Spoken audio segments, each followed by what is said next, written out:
There was a living serpent that resided inside the belly of the king's daughter. The serpent had completely taken control of the princess.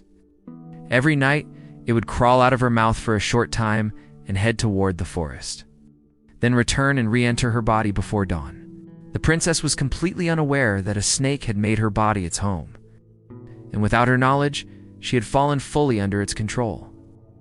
No one in the royal palace had the slightest idea that a serpent lived inside the princess. Everyone assumed she was suffering from a strange illness that kept her in a constant state of coma. Even the most skilled doctors and wise men couldn't diagnose her condition. When Rabia entered the palace, he saw many physicians and sages trying to cure the princess. He stood silently in a corner, observing what was happening. As evening approached, the doctors and wise men began to leave the palace one by one. Rabia then stepped forward and spoke. His words, filled with confidence, sparked a glimmer of hope in the king's heart. He allowed Rabia to stay with the princess that night.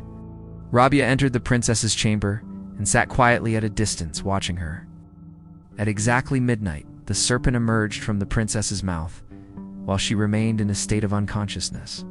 It slithered through the palace halls and made its way to the forest. Rabia was shocked by what he saw, but he remained calm.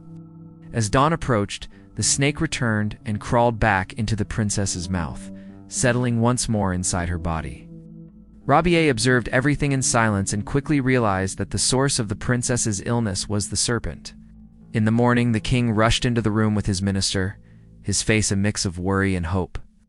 He asked Rabia eagerly, "Tell me, young man, what did you discover? Will my daughter recover?" Rabia replied, "My lord, I have discovered the cause of her illness. God willing, she will be healed. Just grant me one more night and have a sword and a large bucket filled with clay prepared." The king's heart was comforted by Rabia's words, and he ordered his minister to provide everything he requested.